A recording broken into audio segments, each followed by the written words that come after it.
The little girl pressed her face against the toy store window and smiled at a Barbie doll she knew she would never own. Behind her, her mother quietly counted the last few dollars in her wallet, then slipped the money back into her worn purse because she already knew what it had to pay for: milk, bread, rent, and the electricity bill. "I can't afford a Barbie for your birthday," the single mother whispered, trying desperately not to let her daughter see the tears gathering in her eyes.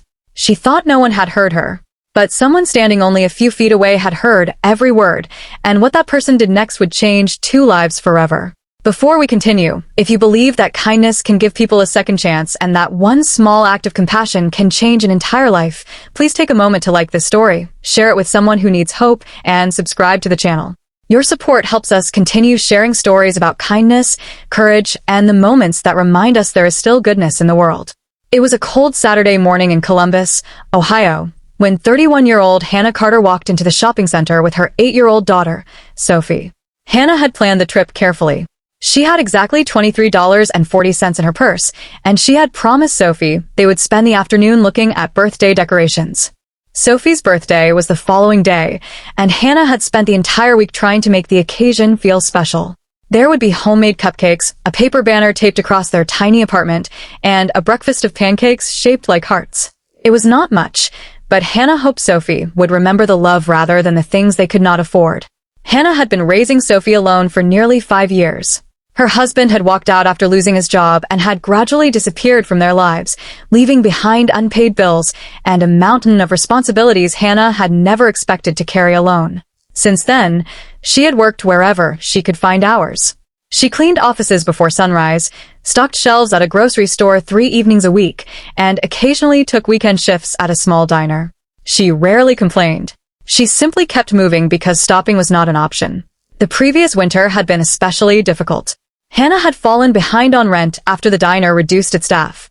She had received a notice from the landlord, and for several terrifying weeks, she had feared that she and Sophie would end up sleeping in their old car. Eventually, a church community helped her catch up, but the experience left a permanent fear inside her. Every unexpected bill made her heart race.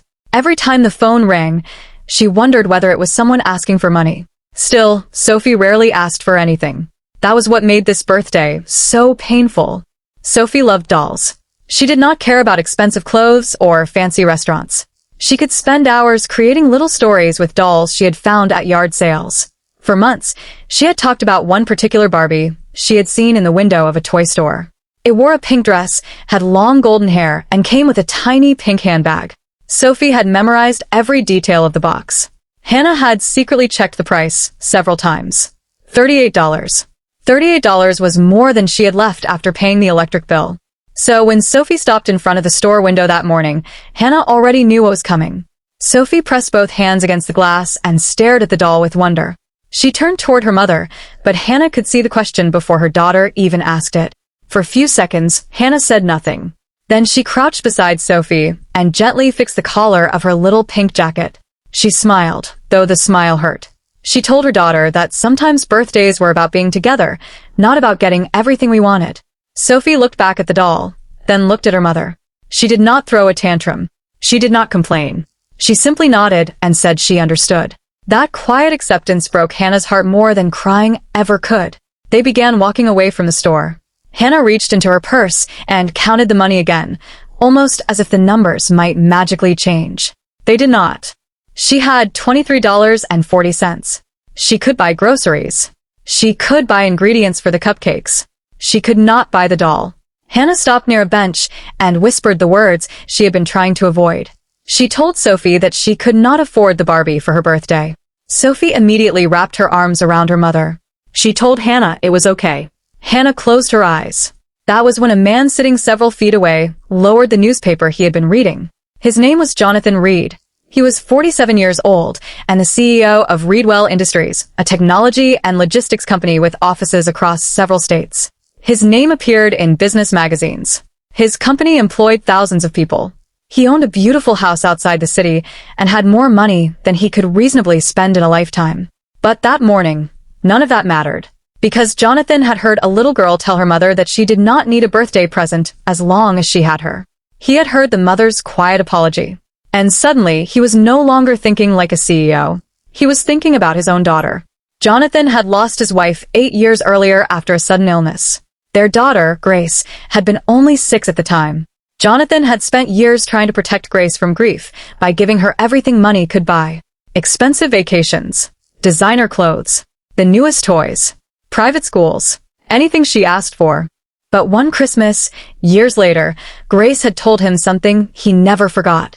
She said she would have traded every present in her room for one more ordinary evening with her mother. Jonathan had never forgotten those words. He watched Hannah and Sophie walk away, and something inside him told him not to let them disappear into the crowd. He stood. He walked toward the toy store. Hannah noticed him approaching and immediately became cautious. She had learned over the years that kindness from strangers sometimes came with conditions. Jonathan stopped a respectful distance away and introduced himself simply as Jonathan. He asked Sophie what her favorite thing about birthdays was. She looked at Hannah first. Then she said she liked eating cake with her mother. Jonathan smiled. He asked about the Barbie. Sophie became embarrassed and said she only liked looking at it. Hannah quickly explained that they were not asking him for anything. Jonathan told her he knew. Then he said something that surprised her. He said that sometimes people are given an opportunity to help someone, and refusing that opportunity can be just as painful as asking for help. Hannah shook her head gently. She said she could not accept money from a stranger. Jonathan respected her answer. Instead, he asked if she would allow him to buy Sophie a birthday present himself. Hannah hesitated. She wanted to say no. Her pride screamed no. But Sophie was watching. Jonathan noticed the struggle on Hannah's face and told her there was nothing shameful about accepting kindness. He said that needing help for one moment did not make someone weak. It simply meant they were human. Hannah finally nodded. Jonathan walked into the toy store with Sophie and Hannah. Sophie stood in front of the Barbie shelf, but Jonathan noticed something Hannah had not. There was a cheaper doll sitting on the bottom shelf. Sophie looked at it for only a second before returning her gaze to the Barbie. Jonathan asked her which one she wanted. Sophie whispered that the Barbie was beautiful, but the other doll was probably better because it cost less. Jonathan looked at Hannah. Hannah lowered her eyes. That moment told him everything. He bought the Barbie, but he did something else. He bought a small birthday cake. He bought colored balloons. He bought art supplies. And then, after seeing the worn soles of Sophie's shoes, he quietly added a new pair of sneakers. Hannah tried to stop him. Jonathan told her he was not buying her dignity. He was simply giving her daughter a birthday she would remember. Hannah began crying. She apologized for crying. Jonathan told her she had nothing to apologize for.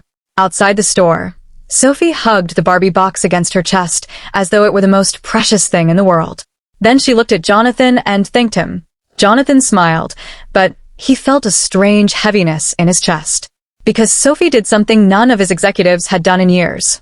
She thanked him without wanting anything else. Before they parted ways, Jonathan handed Hannah his business card. He told her that if she ever needed help finding steadier employment, she should contact his office. Hannah thanked him but assumed it was simply a polite gesture. She did not know that Jonathan had already made a decision. The next morning, Sophie woke before sunrise. Hannah had decorated their small apartment with paper stars and handmade ribbons. There were pancakes on the table and a tiny cake waiting in the refrigerator.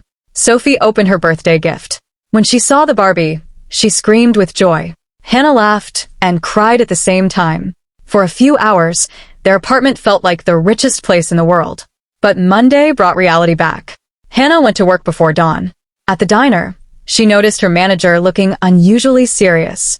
The diner was closing. The owner had lost his lease. Hannah's job was gone. For a moment, she could not breathe. She walked outside, sat on the curb, and stared at her hands. She had no savings. Her rent was due in 10 days. She had no idea what she was going to tell Sophie. Then her phone rang. It was Jonathan's office. Hannah almost ignored the call. She answered. A woman from Human Resources told her that Jonathan had personally recommended her for an administrative position at Reedwell Industries. The salary was more than double what Hannah earned at the diner. The position included health insurance, paid vacation, and predictable hours. Hannah thought it was a mistake. She said she had no corporate experience. The woman replied that Jonathan knew. He had not recommended her because of her resume. He had recommended her because he had watched how she handled hardship. Hannah was hired. Her first weeks were difficult. She had never worked in an office before. She struggled with computer systems, complicated spreadsheets, and meetings where everyone seemed to speak another language.